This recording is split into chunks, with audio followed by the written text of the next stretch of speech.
They laughed at her wheelchair until she dropped the school's top bully without even standing up.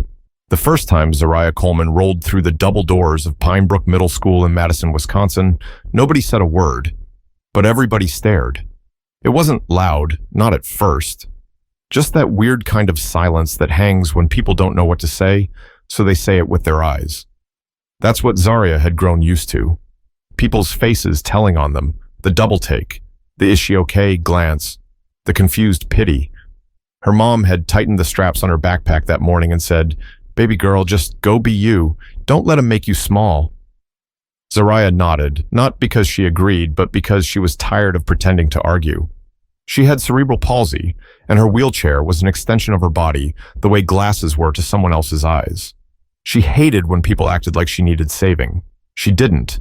She just wanted to go to school, pass math, maybe find one person who didn't talk to her like she was 5.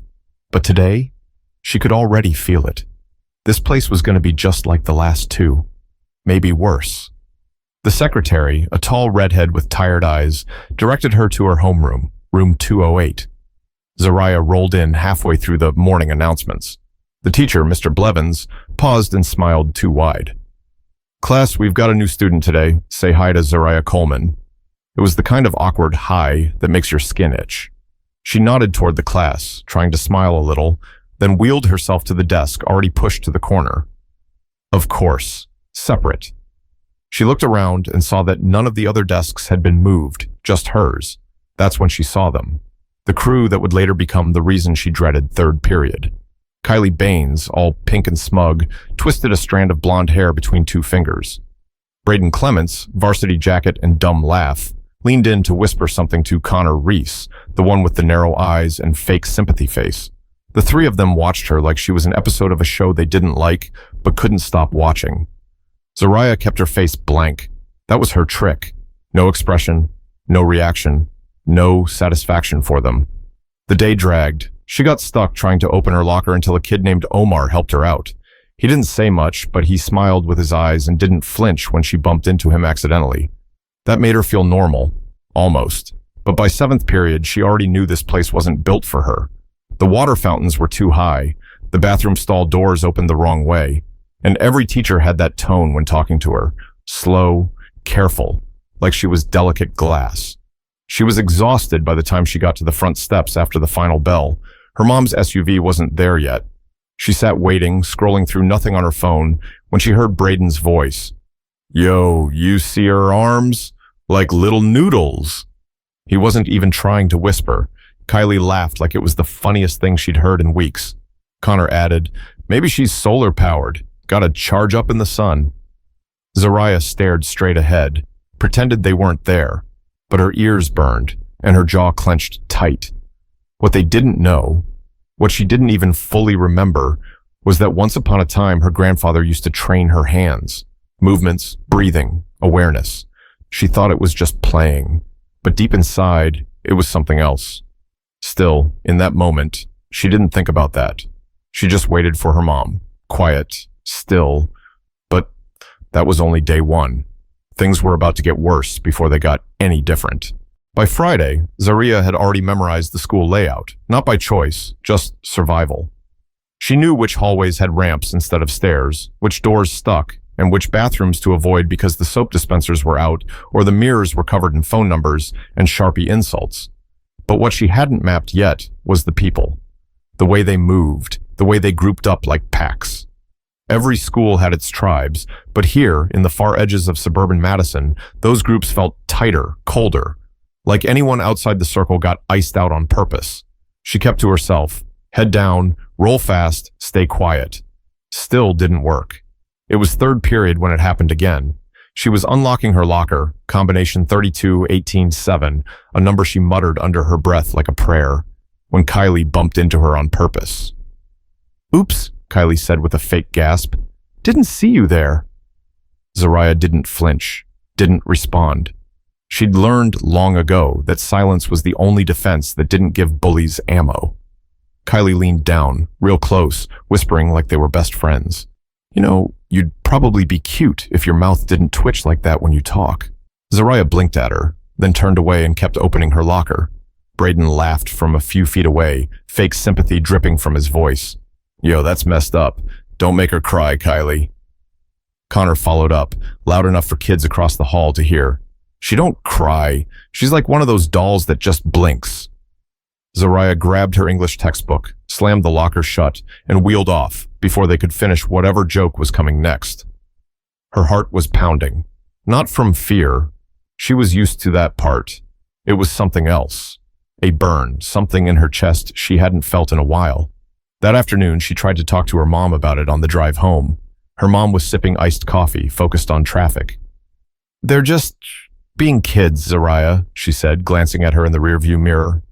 You know they don't understand you, but they will. Just keep being you. Zariah wanted to scream. Instead, she said, I don't want to keep being me, if being me means being nothing to them. Her mom didn't answer right away, just drove a little slower. Then she said quietly, That's the thing. They don't get to decide who you are, and you're not nothing. Don't ever believe that, Z. Zariah nodded, but she didn't believe it. Not yet. Monday came. Same jokes, just louder now, same stares, just longer. She stopped eating lunch in the cafeteria. Too many eyes, too many people trying to help her when she didn't ask. She started going to the library during lunch. Ms. Wren, the librarian, didn't talk much, and that suited Zariah just fine. She'd roll into the back corner, pull out one of the graphic novels, and escape into panels where the heroes always had some secret edge. A power, a weapon, a voice. She wished she had one. The thing is, she kind of did. She just didn't know it yet. It started to come back one night when she was in the living room, half watching TV and half daydreaming. There was a scene in the show where the main character blocked a punch, just like that, quick and clean, and Zariah's hand twitched. She didn't know why, but her arm moved like it remembered something before her brain caught up. A quick parry, elbow turn, weight shift.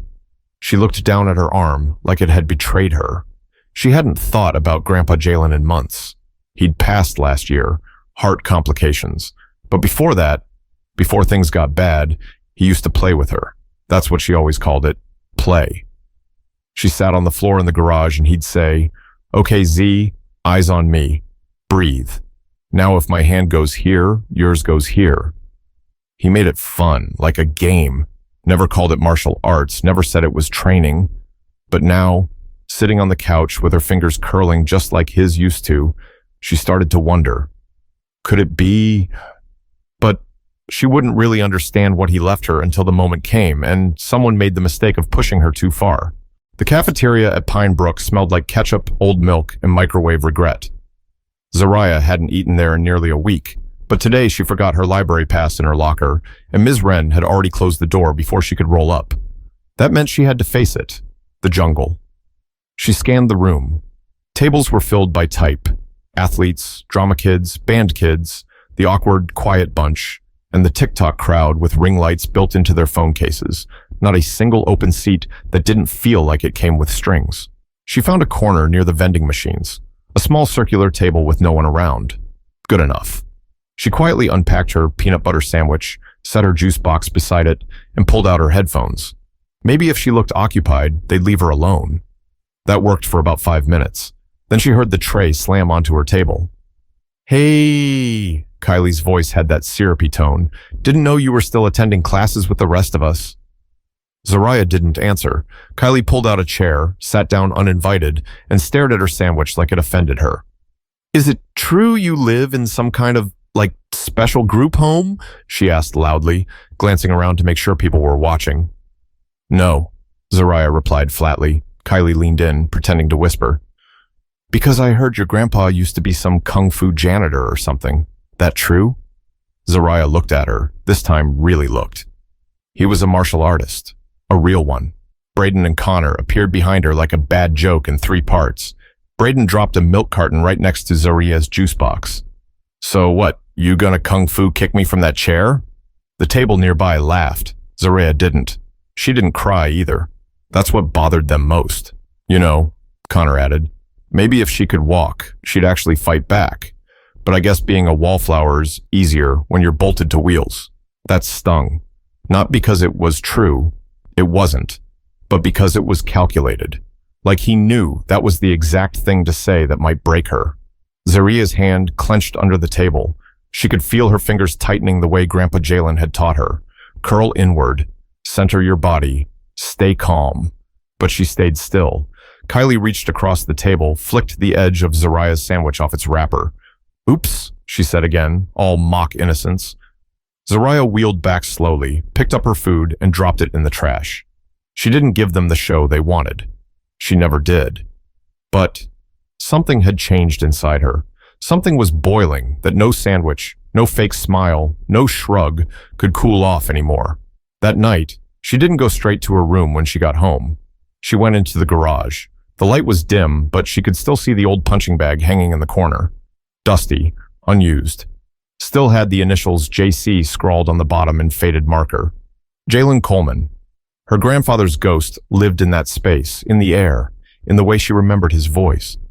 Balance isn't about your legs, Z, he'd said once. It's about your breath, your mind, the part of you that don't wobble when people push. She reached for the bag with one hand. Then she struck it. Once, the chain shook. She struck again, faster this time. She didn't realize she was crying until her vision blurred.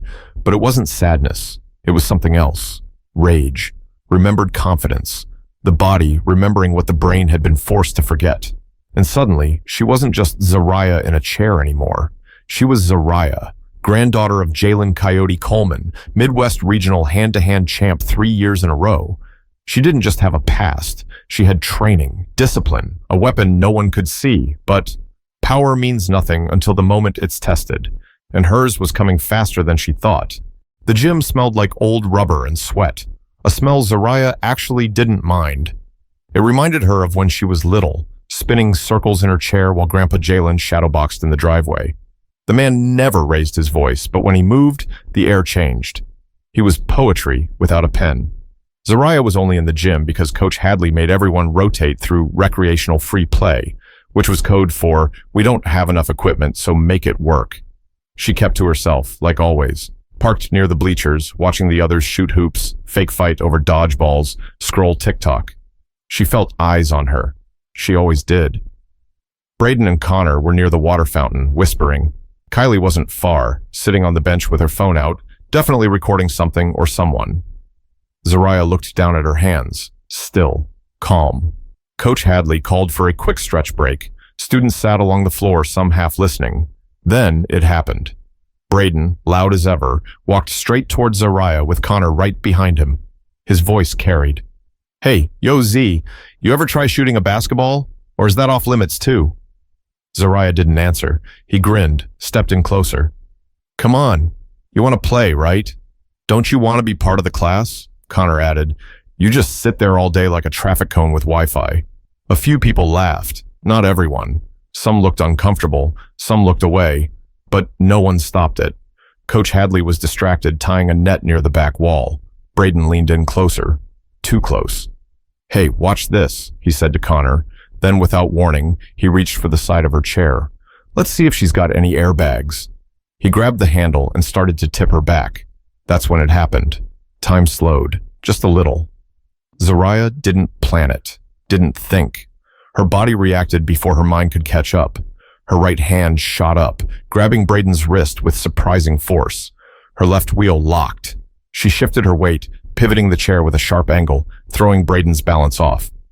He stumbled forward. Before he could get his footing, her forearm pressed against his shoulder and guided him down. Not a shove, not a punch. A movement. A redirect. Braden hit the floor. Hard. Gasps erupted. Someone dropped their phone. Connor backed up with wide eyes. What the hell? Zariah stared at her own hands. She didn't hurt him, not really, but he was on the ground, blinking, stunned like a toddler after falling off a swing. Braden scrambled up, furious, red-faced. Yo, did you just flip me? What the hell was that? Coach Hadley finally noticed, jogged over. What's going on over here? Braden pointed. She grabbed me. She threw me. She defended herself, said a voice. It was Omar, the quiet kid, the one who helped her with her locker weeks ago. Coach looked from Braden to Zariah. Is that true? Zariah didn't speak. She didn't have to. The silence said enough. Omar stepped forward. He tried to push her chair. She stopped him.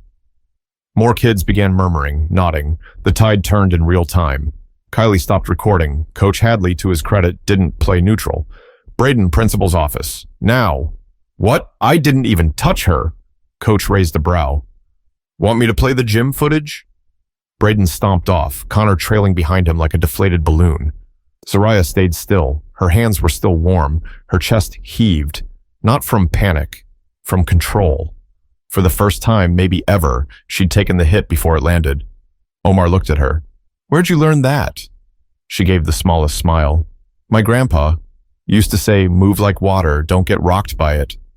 Omar blinked. Your grandpa sounds cooler than mine. She chuckled softly. Yeah, he was. But not everyone in the room liked what they saw, and some were already planning what to do about it next. That night, the story had already started to spread. By the time Zariah got home, her phone buzzed with 3 texts from classmates she hadn't even spoken to yet. Yo, that was wild. You flipped Braden like it was nothing. Why didn't you say you knew karate? Did you really study with some secret sensei or something? Zariah didn't reply. She set the phone down and stared at the ceiling. The weight in her chest was different now. Not heavy, not tight. Just there, full. Like something that had been buried was finally breathing again. She wheeled into the garage. Same punching bag, same space, but this time she moved with purpose. Strike, pivot, control, flow. It wasn't just muscle memory anymore. It was him, Grandpa Jalen. She remembered how he'd sit behind her in his old folding chair, bare feet on the mat, beard grizzled, eyes kind. CZ, he'd say, guiding her wrist. The world ain't got no soft spots for folks like us, so we make our own. That don't mean fighting everyone. It means knowing when not to. At the time, she didn't get it. She was only 9. Her hands shook sometimes.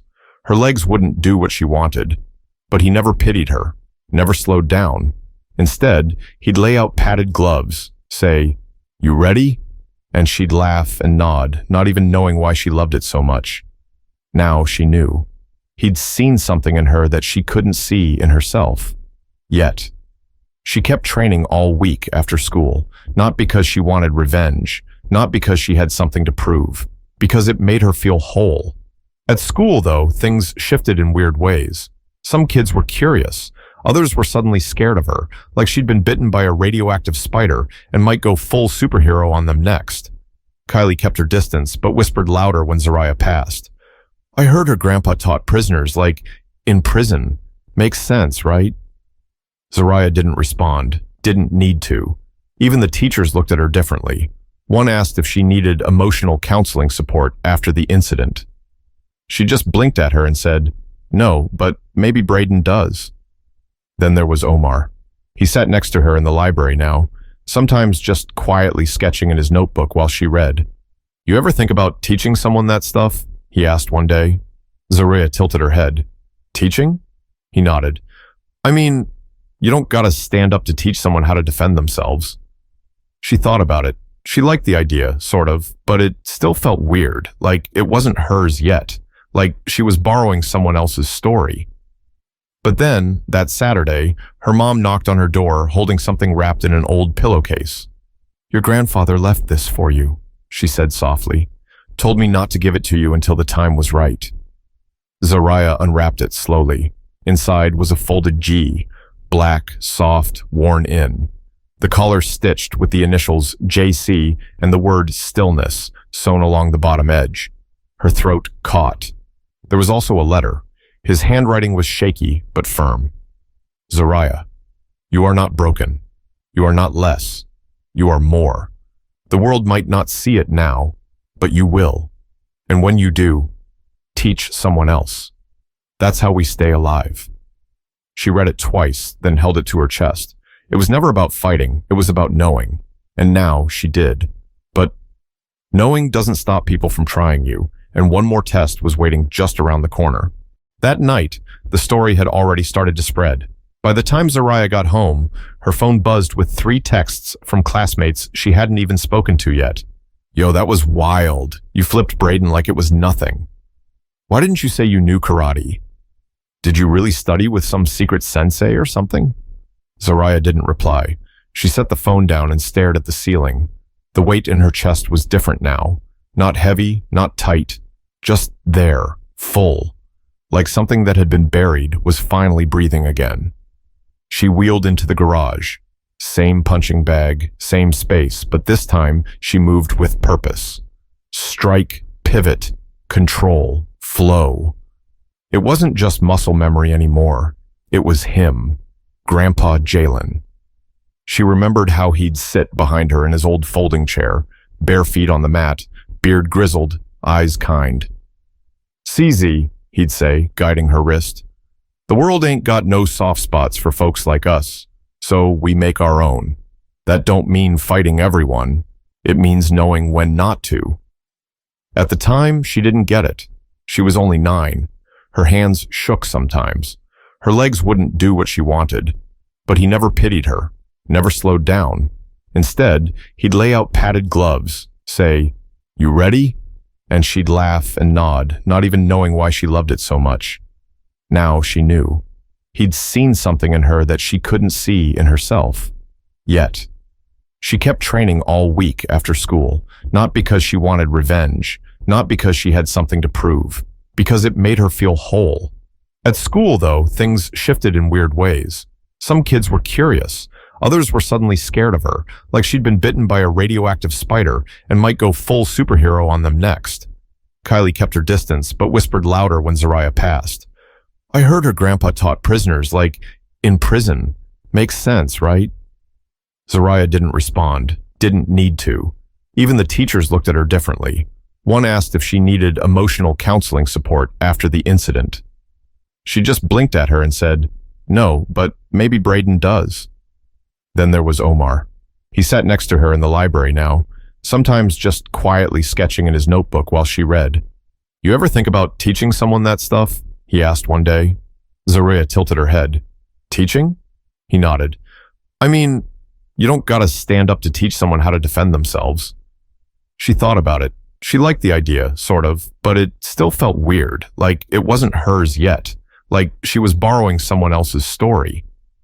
But then, that Saturday, her mom knocked on her door holding something wrapped in an old pillowcase. "Your grandfather left this for you," she said softly. "Told me not to give it to you until the time was right." Zariah unwrapped it slowly.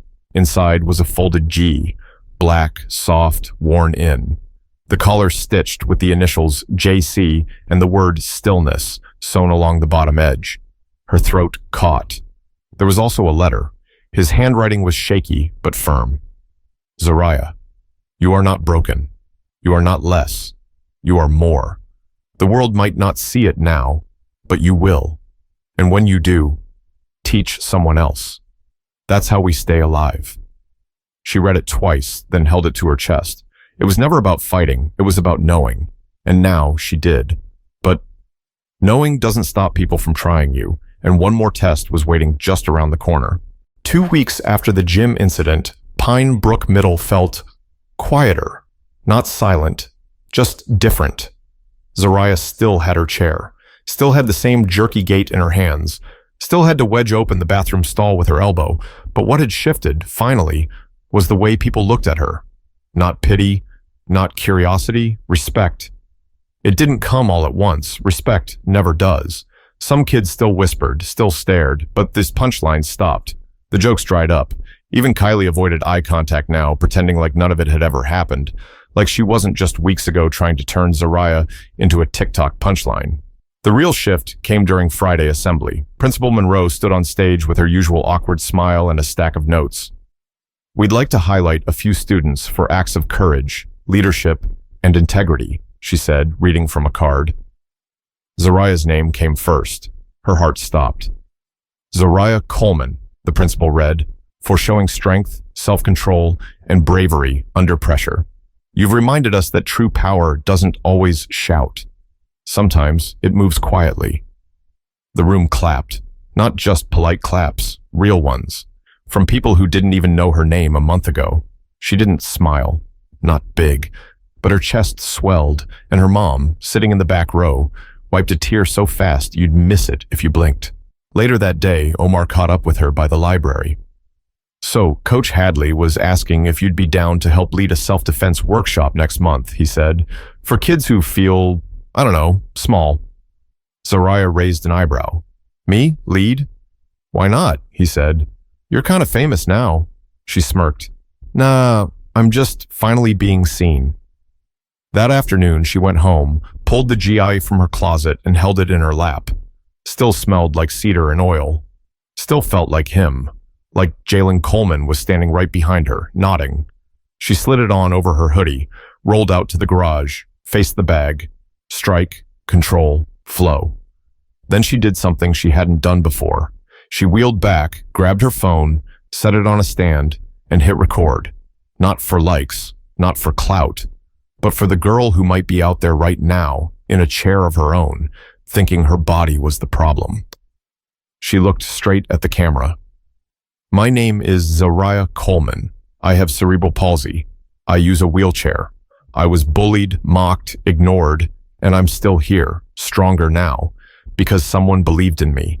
Because I remembered I didn't need to stand up to be powerful." She paused, then added, "If they laugh at you, let them. Just know one thing. They don't get to write your story. You do." She ended the video, uploaded it, and went back to training. No big announcement, no hashtags, but it didn't need any of that. The message had already landed. The following Monday, a sixth grader she didn't know rolled up beside her at the vending machines. Same model chair, same tight grip on the wheels. "Are you the girl from the video?" the boy asked shyly. Zariah looked over. "Depends. You like it?" He nodded fast. "Yeah, you made me think maybe I don't have to let people mess with me all the time." She smiled, for real this time. "You don't. You just have to know where your power is, and never give it away." They fist bumped, rolled off in opposite directions. The world hadn't changed overnight. But Zariah had. She wasn't a symbol. She wasn't a victim. She wasn't a punchline.